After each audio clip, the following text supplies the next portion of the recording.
Nada representa como ellos la Edad Media. Los castillos nos recuerdan tiempos dramáticos. Están rodeados de mitos y leyendas.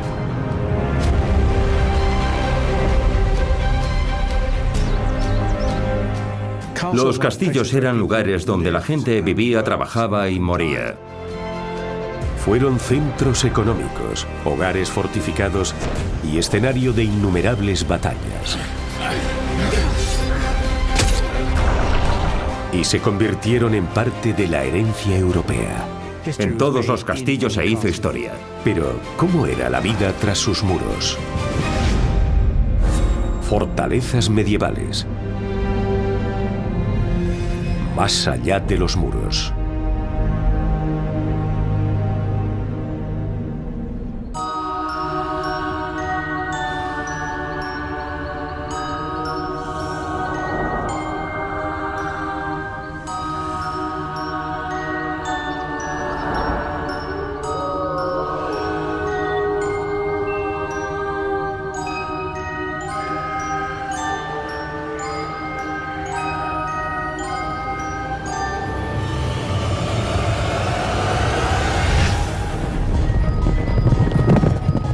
Sobre el año 1000 después de Cristo, todavía imperaba la ley del más fuerte.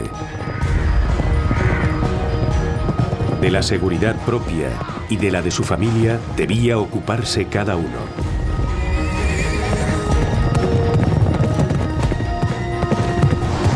Así que los que tenían los medios necesarios decidieron construirse un lugar seguro.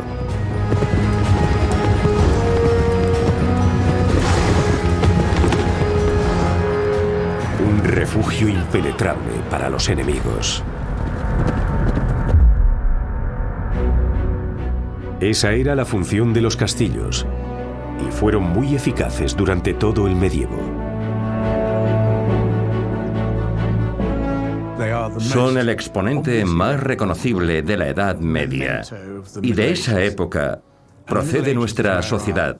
Nos recuerdan el pasado medieval que está relacionado con nuestra historia. Ninguna otra edificación ha dejado mayor huella en el paisaje.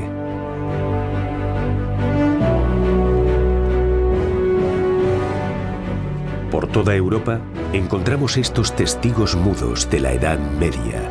A veces estaban a la vista unos de otros. Y no había dos castillos que distaran entre sí más que un día de marcha.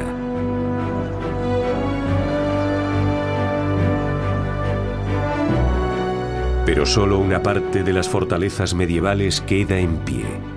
A menudo, solo su nombre ha sobrevivido.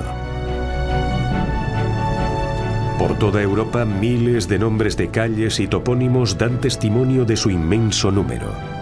Ciudades como Ratisbona, Newcastle, Belgrado o Castel Gandolfo conservan el término de su origen en su nombre. Burgstrat, Radianska na Mesti o Plaza del Castillo recuerdan lugares donde hubo castillos medievales. El tipo de castillo más popular fue el construido sobre una montaña. Esa ubicación ofrecía protección de posibles atacantes, además de una estupenda vista del territorio circundante y de los enemigos que se acercaban. Mientras que en terreno llano necesitaban medidas de fortificación adicionales, un foso, por ejemplo, para mantener a raya a los atacantes. Era incluso más práctico si podían usar un lago o un río como foso natural.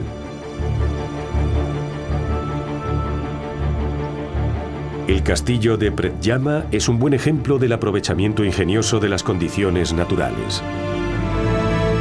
Aquí solo erigieron muros delante de una cueva. Podía ser así de sencillo.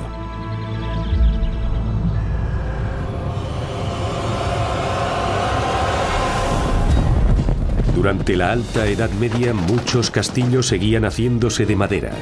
La fortaleza de piedra estaba lejos del alcance de los nobles corrientes. Los llamados Anales de Colmar dicen: los nobles menores del campo tenían pequeñas torres que apenas podían defender contra otros caballeros. Los castillos grandes o lugares fortificados eran una excepción. Pero hasta las sencillas torres de madera ofrecían cierta protección, y los entonces bosques densos de Europa proporcionaban madera en abundancia. Era un material de construcción cómodo, y así el castillo de madera se convirtió en el modelo estándar de las primeras fortificaciones medievales.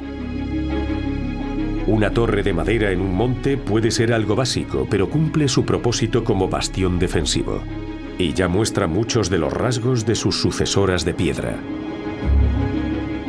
La torre descansa sobre una colina artificial llamada mota. El término, al igual que el diseño arquitectónico, es de origen francés. La mayoría de las torres estaban rodeadas por una empalizada de madera y, si era posible, por un foso. O sea, que se dan los mismos elementos defensivos que en los castillos posteriores.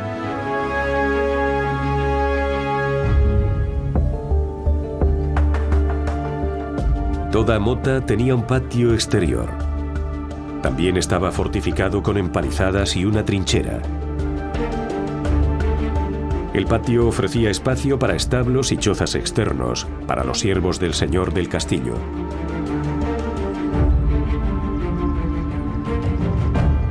En Francia y en Gran Bretaña, la mota de madera sobrevivió en la forma de sus hermanas de piedra, los torreones o donjon. Uno de los más antiguos es el de Gisors, en Normandía. Su rasgo característico es la torre central, que albergaba al señor del castillo y a su familia. Gisors se construyó en el siglo XI y por entonces era un complejo muy amplio. Custodiaba la frontera contra los vecinos ingleses.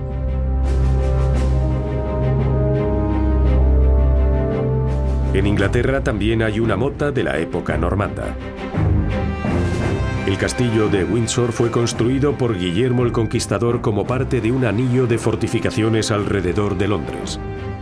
Windsor es uno de los castillos más grandiosos que existen en Europa. Es uno de los grandes castillos de Guillermo el Conquistador, y su principal legado no es el edificio, sino su distribución, que es muy característica y conocida en Inglaterra, al igual que la de un par de sitios más, entre ellos Arundel. Se basa en que en medio del castillo hay una gran mota, un gran montículo, y luego hay dos patios, uno a cada lado, así que forman como un 8 con la mota en medio, con lo cual es enorme. Y es uno de los mayores castillos que existen en Europa. Durante el siglo XII, la primera torre de madera se reemplazó por un edificio de piedra. Con el tiempo, la fortaleza real se amplió considerablemente y se añadieron más edificios, que ahora albergaron las dependencias que antes estaban en el torreón.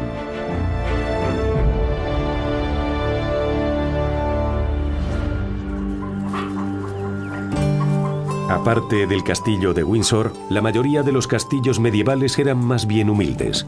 La vida aquí no era nada lujosa. Normalmente, los habitantes de los castillos vivían bajo el mismo techo que el ganado y los cerdos, a veces incluso justo encima de ellos, para tener una fuente de calor natural. Aun siendo caballero, está rodeado por ovejas que balan, ganado y personas con zuecos. El ruido y el ajetreo son constantes. Así resumía un noble la vida en su castillo. En cuanto al personal, en muchos castillos solo había dos guardas, una criada y un campesino. Y eso era todo. Pero después, durante los siglos XII y XIII, con la ascensión de la dinastía Staufen, la construcción de castillos empezó en serio. Durante su reinado como emperadores del Sacro Imperio Germánico se construyeron no menos de 15.000 castillos. Para los Staufen, los castillos eran un medio para asegurar el poder. Como aquí, en el Palatinado, cubrieron Europa con una auténtica red de castillos. Los castillos alemanes más famosos que uno suele recordar son los construidos en los siglos XII y XIII, bajo la dinastía Hohenstaufen, que por lo general tienen una muralla cortina alrededor, bastante sencilla, y además torres muy altas, no residenciales, sino defensivas, llamadas Wehrfriede. Así que ese castillo alemán con las Wehrfriede, el gran bloque en medio que constituye el palacio y la muralla externa alrededor, es algo que no se ve en Inglaterra. Es una variante distinta, aunque su propósito, el de ser un castillo, es el mismo. Según un dicho medieval, el padre del emperador Barbarroja siempre tenía un castillo cerca cuando viajaba por el país, extendiendo así su dominio sobre el territorio. Muchos nobles siguieron el ejemplo de la dinastía imperial y erigieron castillos también. Bajo los Staufen, los castillos se convirtieron en un rasgo prominente de Europa central. El imperio de la dinastía se extendía desde el Mar del Norte al sur de Italia.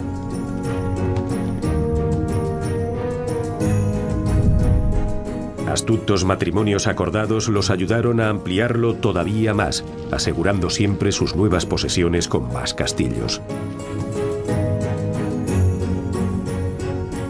La gran proliferación de los castillos también se vio fomentada por el buen clima, que producía abundantes cosechas. Como consecuencia, la población de Europa creció, y al haber más personas, hubo más súbditos para los nobles, haciendo a los señores más ricos que nunca, ya que la sociedad medieval estaba construida sobre una jerarquía estricta. El estamento más bajo lo integraban los campesinos, que eran la mayor parte de la población. La mayoría dependían directamente de los nobles, a quienes los reyes habían dado tierras como pago que luego tuvieron que administrar. En la cima de la pirámide estaba el rey, el primero entre los nobles, al que le debían fidelidad. Además de acudir en ayuda del rey en caso de guerra, los nobles también estaban obligados a construir castillos. Pero antes de que pudieran empezar cualquier proyecto, debían pedirle permiso a su señor, es decir, una licencia de obra de la autoridad local, igual que hoy.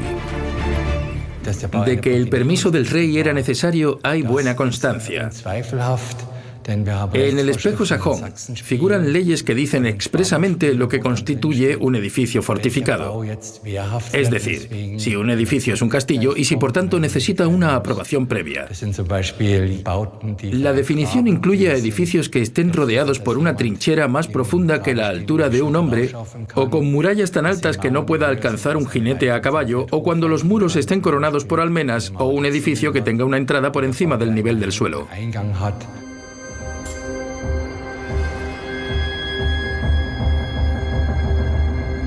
El castillo de Eltz, sobre el río Mosela, es un típico ejemplo del auge de los castillos durante la época Staufen. Al principio, solo tenía una torre. Era el hogar de los hermanos Wilhelm, Elías, Theodorich y sus familias. Cuando su padre murió en 1268 dejó 3 hijos, pero solo un castillo.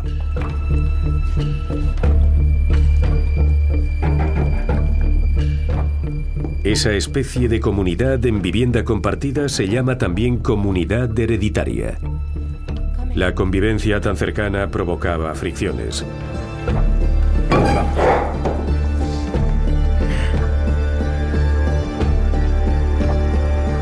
Con todo, aunque hubiese conflictos, la familia se mantuvo unida durante siglos. 33 generaciones después, el castillo de Eltz sigue siendo de la familia. El señor actual del castillo es Karl, el conde de Eltz. La comunidad hereditaria del castillo de Eltz surgió porque había demasiados herederos varones. Era un modo de repartir lo poco que tenías, en este caso un solo castillo, acompañado por una cantidad de tierra más bien escasa, que tuvo que ser compartida por los herederos principales.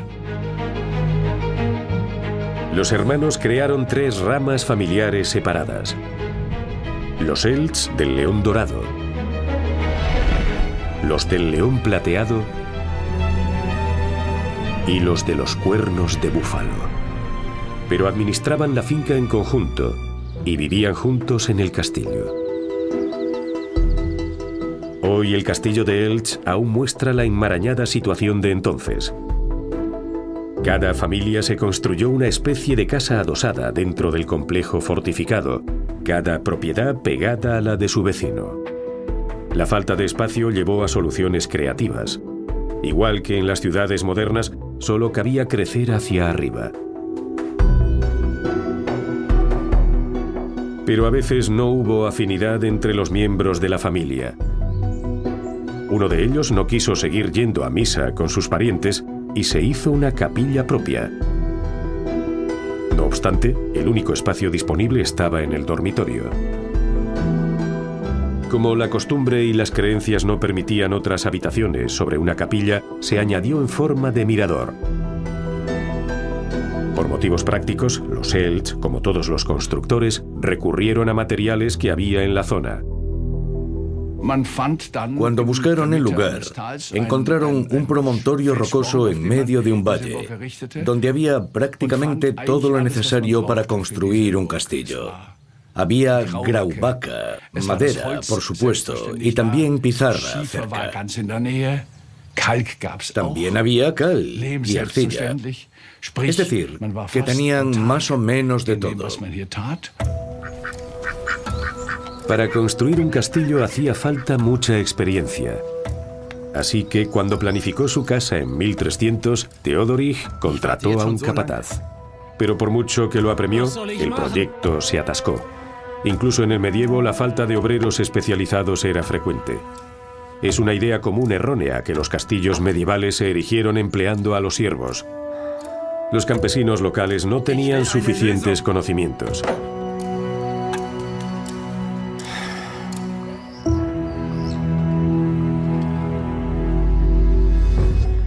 Unos arqueólogos franceses se han propuesto investigar en persona qué habilidades se necesitaban para construir un buen castillo.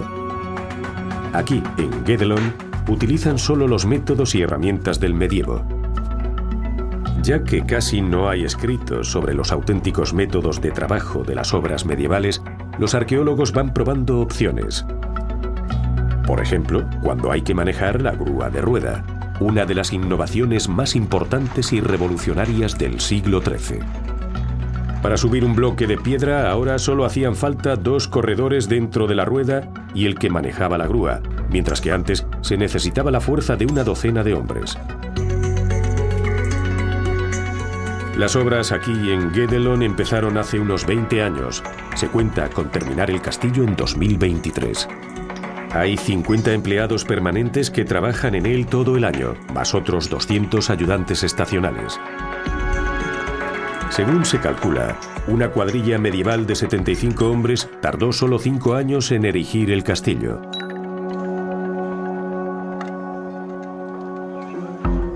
Uno de los artesanos clave en una obra como esta era el herrero. Su trabajo era hacer herramientas para los otros trabajadores y nunca le faltaba tarea. El desgaste era inmenso. Ya solo los canteros utilizaban hasta 2 juegos de mazas, martillos, azadas, picos e innumerables cinceles cada día. Hoy no es diferente. Tiene que haber un continuo flujo de herramientas para mantener la obra en marcha.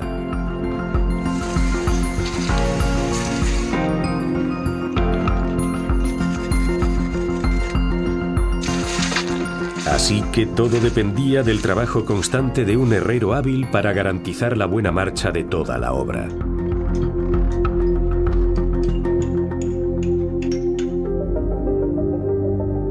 A simple vista, se aprecian una serie de marcas talladas en las piedras.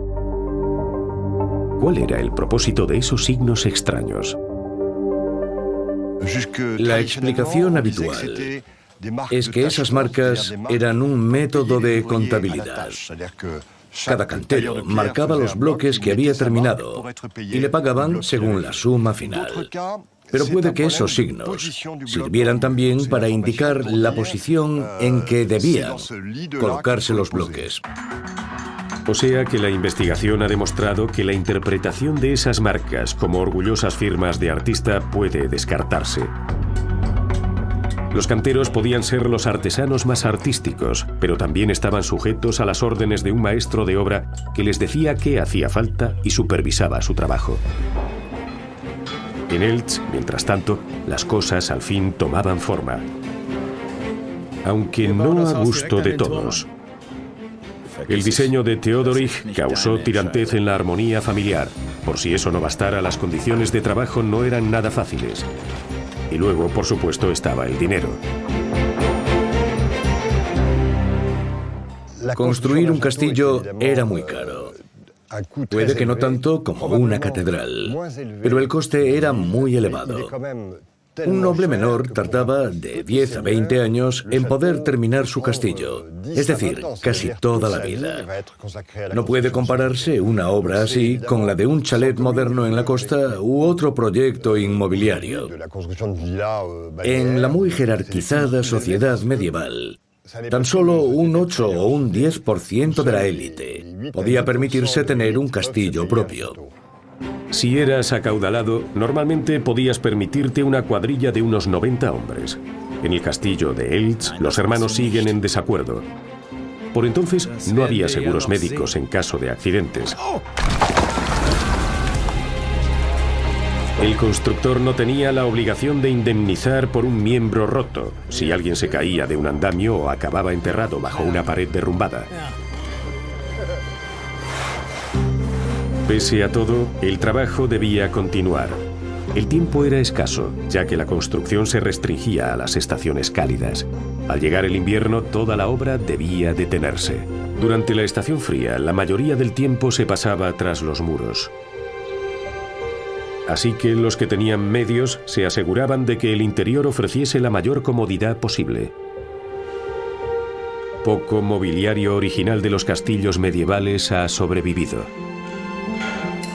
Pero en Guédelon nos hacemos al menos una idea de cómo podían ser las habitaciones y el cuidado que se dedicó, por ejemplo, al suelo.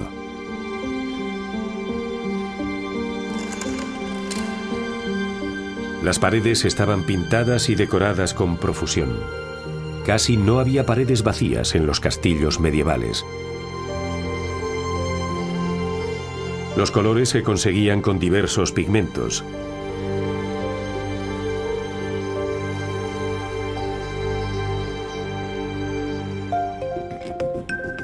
La variedad, no obstante, no era aún tan amplia como la actual. Solo se usaban ingredientes naturales para obtener colores. La arcilla mineral o piedras como la hematita se trituraban en grandes recipientes. Luego, los pigmentos se cribaban mediante un fino tamiz.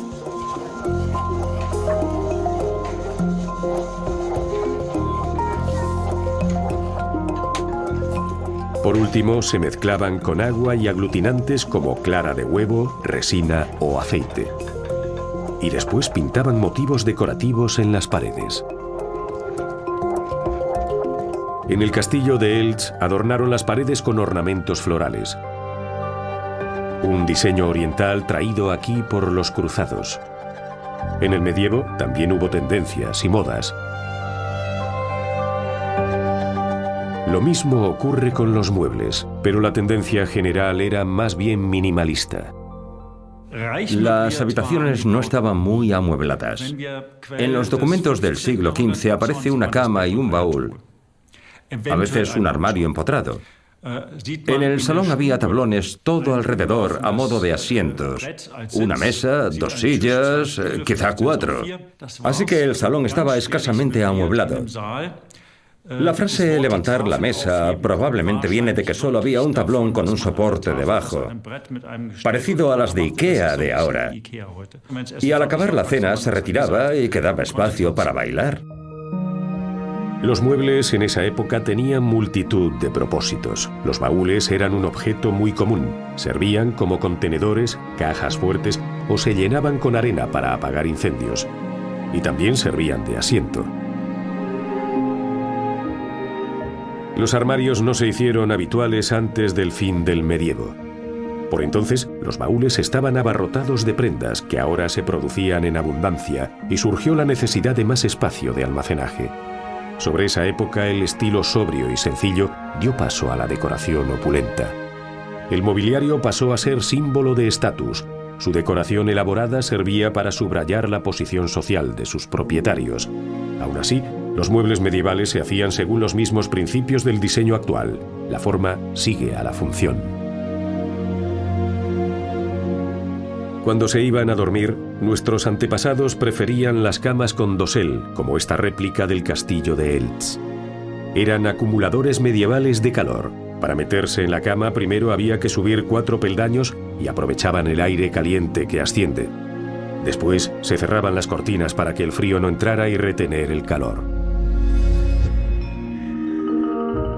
Cuando llegaba el frío otoñal, había otras formas de calentarse.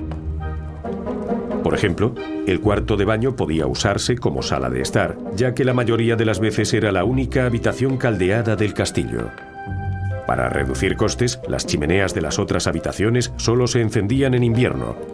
Durante el otoño, se ponía un barreño de humeante agua hirviendo en medio del cuarto de baño y todos se reunían en torno a él.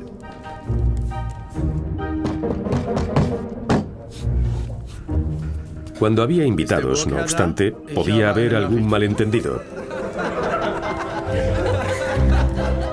Las casas de baño medievales eran famosas por su libertinaje, pero hay un momento y un lugar para todo. Conservar la energía era un aspecto importante de la vida en los castillos medievales. El experto en construcción, Konrad Fischer, explica cómo abordaban el problema sus habitantes.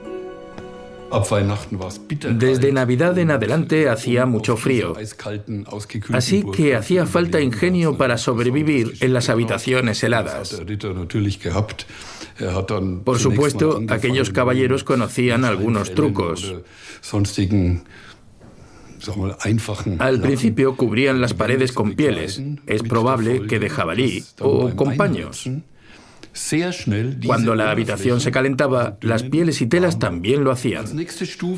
El siguiente paso fue forrar con madera las paredes, con lo que daba la impresión de estar en una cabaña de madera.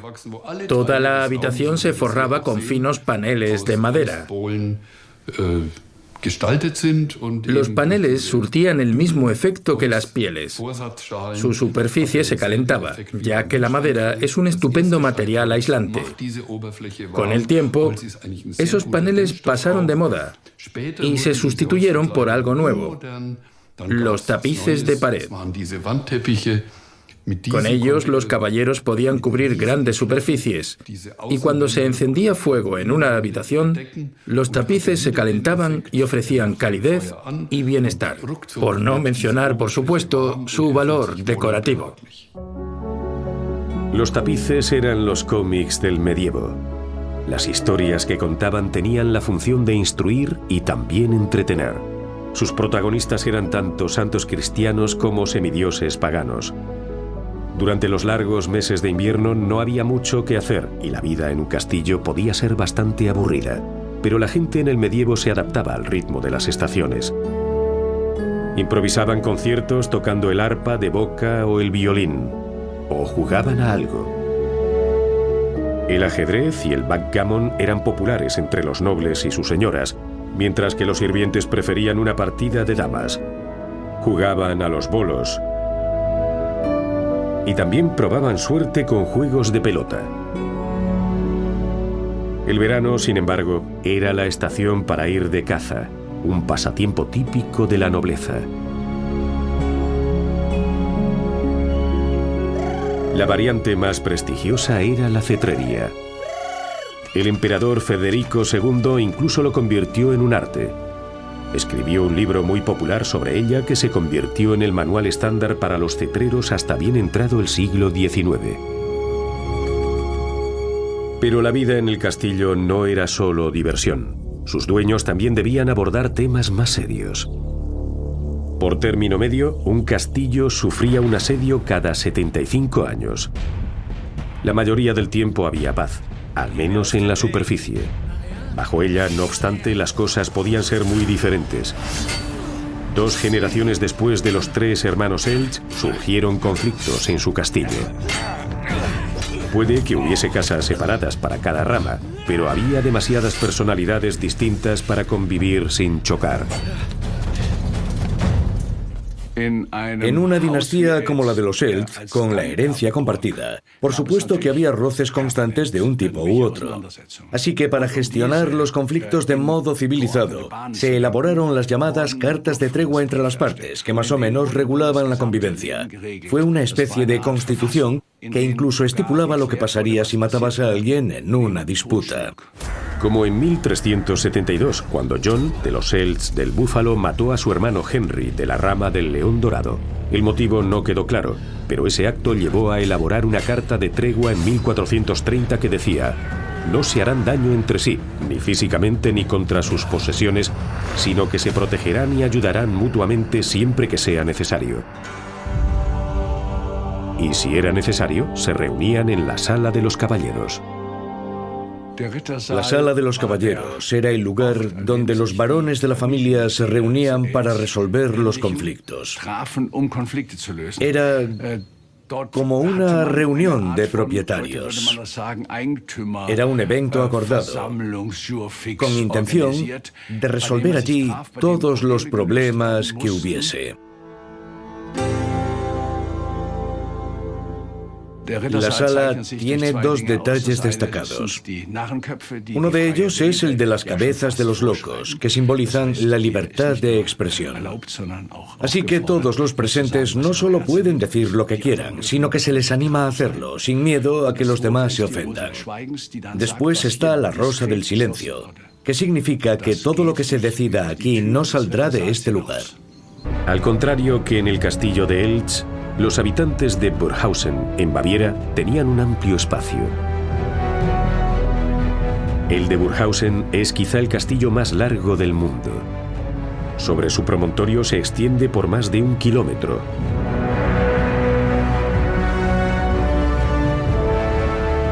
En un tiempo perteneció a los duques de Baviera-Landshut, una rama de la dinastía Wittelsbach que reinó en Baviera durante siglos.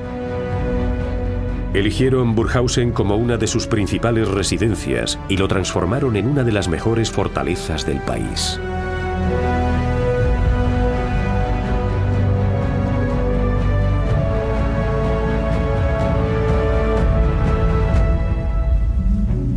La fortaleza está situada cerca de una importante ruta comercial, el río Salzach. La vía fluvial llevaba mercancías desde Austria y hasta incluso a Italia y a todas las zonas del Sacro Imperio Romano. Todos los barcos estaban obligados a parar aquí. En otras palabras, Burghausen era una estación de peaje.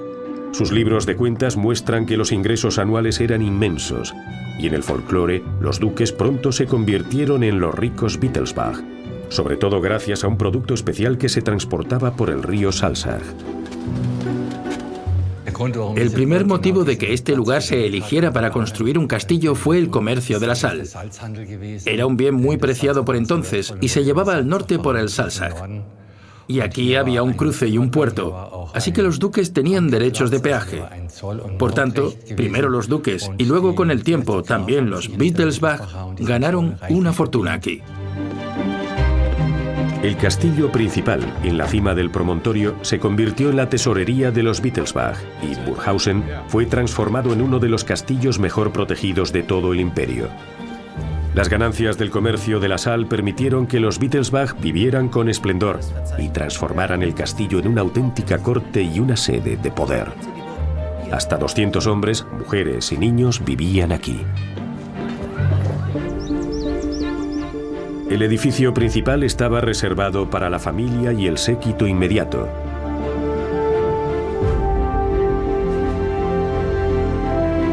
El patio superior albergaba los edificios externos, una panadería, una destilería y establos para los caballos, cuyo número era aún mayor que el de sus habitantes. Se tenían a mano para el transporte, la caza y en caso de guerra.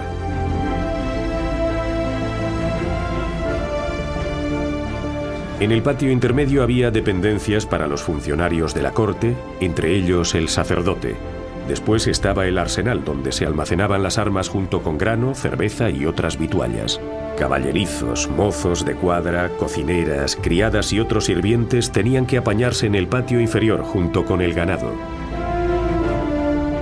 La vida diaria estaba regulada estrictamente. Una orden de la corte establecía el lugar de cada uno en las 40 mesas durante la cena según la categoría social. Las mesas de delante estaban reservadas para los miembros más importantes del personal. Los recién llegados, tales como los artesanos, ambulantes, debían sentarse en el otro extremo del salón. Alimentar a tantas bocas requería una gran cantidad de recursos. Por eso, los Wittelsbach, como muchos otros constructores de castillos, habían elegido un sitio bien ubicado, entre una red de rutas comerciales. Así, el constante flujo de productos estaba garantizado. Desde Austria e Italia llegaban artículos de lujo como la sal y la seda. El ámbar llegaba al sur desde el mar Báltico, e incluso podían encargarse especias e incienso a lugares tan lejanos como Oriente. Las necesidades básicas, no obstante, estaban cubiertas por los terrenos circundantes. Cada castillo era también el centro económico de su zona. Los campesinos de sus tierras estaban obligados a pagar el diezmo y debían entregarle una cantidad fija de sus cosechas y su ganado al señor del castillo. Hierbas y verduras se cultivaban en huertos. Una fuente medieval los describe como lugares donde los aprendices de los boticarios se reunían para arrancar hierbas y buscar raíces como ingredientes para medicamentos. Lúpulo y uvas se fermentaban y prensaban. En el medievo la gente prefería recurrir a ellos que beber agua, que a menudo estaba contaminada y transmitía enfermedades. La variedad de frutas y verduras era muchísimo menor que hoy en día. Los tomates, los pimientos dulces, las patatas y las calabazas no llegaron a las mesas europeas hasta finales del siglo XV, después de descubrirse América. Así que la dieta era estacional y regional. Las verduras eran un ingrediente básico de cada comida y proporcionaban las vitaminas necesarias. La carne y el pescado eran para la mayoría productos escasos. Sin embargo, según algunos cálculos, un noble ingería hasta 80 kilos de carne al año, mientras que los campesinos tenían que conformarse con un cuarto de esa cantidad. Mantener las vituallas frescas era un gran problema. El modo más común de conservar la comida era ahumarla. La carne y los embutidos se colgaban en la chimenea y cuando estaban listos, del techo, para evitar que las ratas y otras alimañas se los comiesen. La fruta y las verduras se mantenían a salvo en cestas. Para la conservación, la gente también usaba sal, que se almacenaba en pequeñas hornacinas al lado del hogar. De ese modo se mantenía seca y no se apelmazaba. Los castillos medievales incluso ofrecían una especie de refrigerador para vituallas perecederas como los huevos o los lácteos. Al no haber electricidad, las frías paredes gruesas mantenían frescas las provisiones. La comida básica de entonces constaba de cereales, que constituían el 70% de la dieta diaria. Se transformaban en pan, pero también en gachas, y eran una base importante para hacer cerveza, que en los hogares medievales solían hacer las mujeres. Así que cuando te sentabas a charlar, siempre había unos cuantos litros a mano.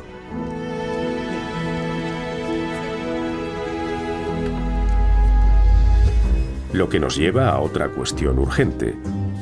¿Dónde hacían sus necesidades? Había al menos un retrete en cada planta.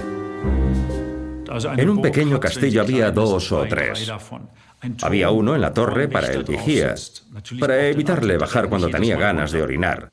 Había algunas excepciones, por ejemplo, si la torre estaba dentro del patio interior, lo que impedía hacer un retrete, así que tenía que apañarse con un cubo.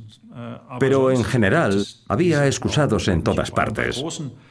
En los grandes castillos imperiales, había hasta 20 o 30. Los retretes se hacían en las paredes externas. Una puerta los separaba de las salas interiores, pero en el medievo solía dejarse abierta mientras el señor del castillo hacía sus necesidades y, sin cortarse, seguía conversando con quien estuviese presente. La intimidad por entonces se desconocía. Y para los guardias de servicio había instalaciones especiales.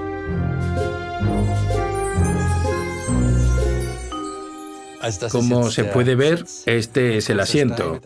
Un bloque de piedra con un agujero en medio, por el que las heces caían al suelo. Y como vemos, este era un asiento masculino. Este hueco hecho en la piedra evitaba que el pene quedara aplastado. Muy considerado. A menudo también había pequeñas hornacinas a los lados, llenas de musgo o helechos para limpiarse, y una pequeña abertura para ventilación. Un buen ejemplo de retrete de la época. Los constructores de castillos más innovadores trabajaron al sur de los Alpes, como aquí, en el Castillo del Monte, en el sur de Italia. Fue obra del emperador Federico II y se construyó durante el siglo XIII. Es un lugar enigmático. Generaciones de historiadores han intentado explicar los detalles arquitectónicos de su inusual diseño. En su interior hay unos misteriosos surcos en el suelo. ¿Cuál era su propósito? Dos investigadores creen que han descifrado su significado. Los arquitectos Giuseppe Falacara y Ubaldo Ochinegro han estudiado el Castillo del Monte a fondo durante años. Estaban convencidos de que el agua fue el tema principal del edificio. El castillo parece haber sido nada menos que un auténtico balneario. El Castillo del Monte se creó con una serie de avanzadas instalaciones técnicas destinadas a captar agua de la zona de alrededor. Son muy similares a otras instalaciones antiguas de este tipo.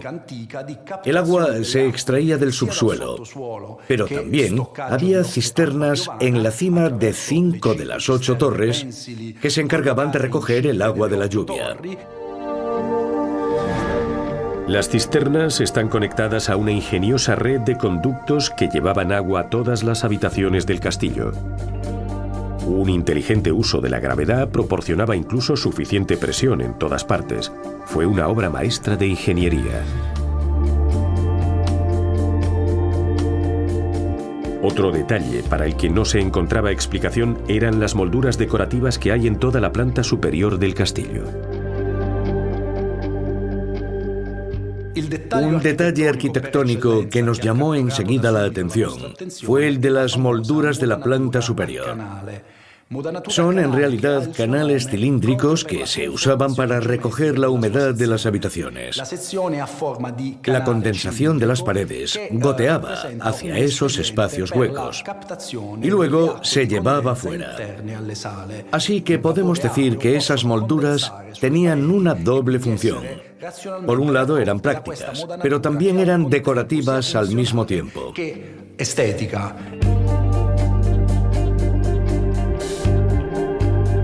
Entre todos los castillos europeos, el del Monte destaca con creces.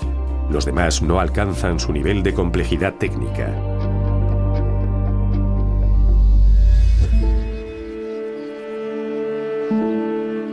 Incluso unos 100 años después de que se construyera el Templo Italiano del Bienestar, en el norte aún seguían peleando con los problemas más básicos.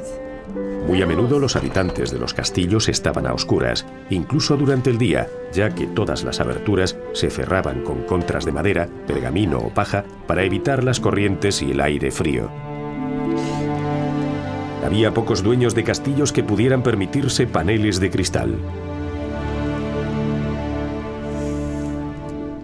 En el siglo XIV, si el presupuesto era escueto, las ventanas de vidrio Crown ofrecían una opción.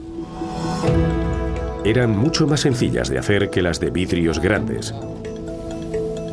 Primero, un soplador de vidrio formaba una bola de 10 o 15 centímetros de diámetro. Luego, un maestro cristalero experto transformaba la bola en un panel de vidrio Crown.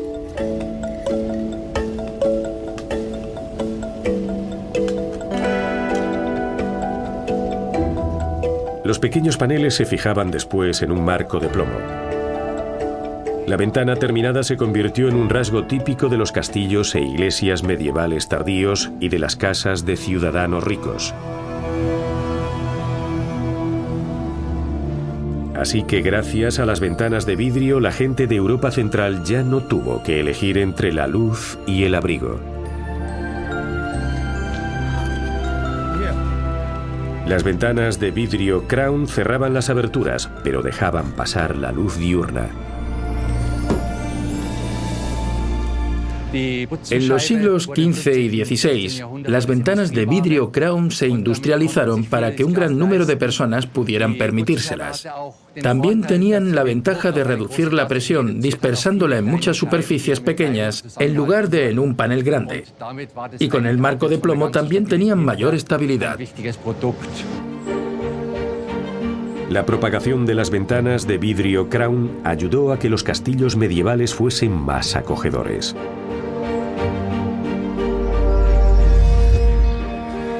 El castillo real de Vincennes, al este de París, también se fue haciendo más lujoso desde su concepción inicial como pabellón de caza. Con el tiempo, el château se convirtió en una de las principales residencias de la familia real. Todavía posee el torreón medieval más alto que se haya construido. Abarcaba tanto terreno que podía albergar a todos los integrantes de la corte francesa. Los mejores escultores y canteros recibieron el encargo de convertir las salas del castillo en imitaciones de basílicas góticas. Cerca del final de su vida, el rey Carlos V de Francia encargó que se construyera una capilla magnífica en Vincennes. Las inmensas ventanas son de lo más destacado del diseño. Plasman el Apocalipsis de San Juan. Pero los benefactores también fueron inmortalizados en las imágenes. Los torneos son de origen francés. Hoy forman parte de nuestra idea de la vida en un castillo. Sin embargo, rara vez tenían lugar allí. La mayoría se celebraban cerca de ciudades, donde había más espacio y más comodidades para albergar a los muchos participantes.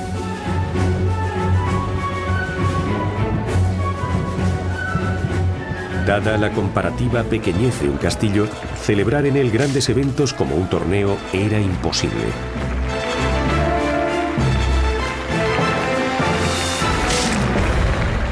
En lugar de ello, se hacían fiestas y banquetes, y los anfitriones echaban la casa por la ventana. Había faisanes, codornices, membrillos, dátiles, uvas pasas, incluso grullas y cisnes. Con todo, un contemporáneo escribió: «Haya los platos que haya, no hay hospitalidad festiva sin buen pan ni vino». El pan blanco era un manjar escaso por entonces.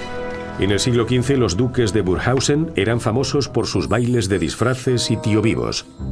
Disfrutaban de todos los lujos imaginables y también de diversiones excéntricas. En los libros de cuentas de Burghausen figura el salario mensual de un enano de la corte llamado Christoffel y un bufón llamado Hammer. La suma de la bebida del año 1477 es de 1.185 cubos de cerveza y casi el doble de vino. Pero también recogen que los ingresos eran mucho menores que los gastos.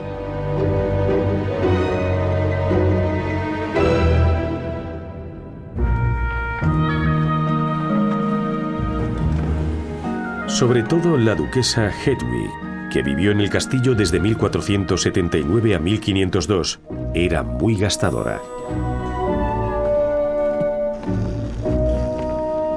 Mientras que su marido era más bien tacaño, y le molestaba bastante el derroche de su esposa. La duquesa prefería cubrir sus necesidades diarias pidiendo muchos artículos a la ciudad de Landshut, a 2 días de marcha del castillo. Los productos locales no estaban a la altura requerida por su señoría. Así que cada vez más a menudo las arcas del castillo estaban vacías. También recibían un constante suministro de fármacos de los boticarios de Landshut para curar jaquecas y resacas. La fruta escarchada era la aspirina del medievo.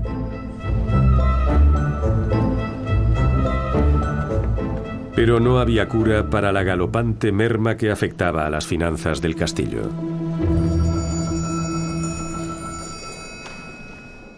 Además, la casa de Wittelsbach se fue endeudando por las guerras constantes y estaba dividida por disputas de herencias. Al final, tuvieron que dejar Burghausen y su antigua residencia cayó en el olvido. Fue un destino compartido por muchos castillos, pero de algún modo siguen existiendo. Los castillos siempre han suscitado ideas, tanto de tipo intelectual como fantástico. E incluso en el medievo, la idea del castillo era casi tan importante como su construcción. Y el simbolismo del mismo, la asociación con la caballería, era algo más bien mental que material. Los castillos dejaron huella en Europa más allá de la Edad Media. Algunos se han reconstruido y aún se usan como vivienda. Son un exponente de la época medieval y un nexo visible con nuestro pasado. Sus ruinas nos recuerdan un interesante capítulo de la historia y aún hoy nos cautivan con embrujo magnético.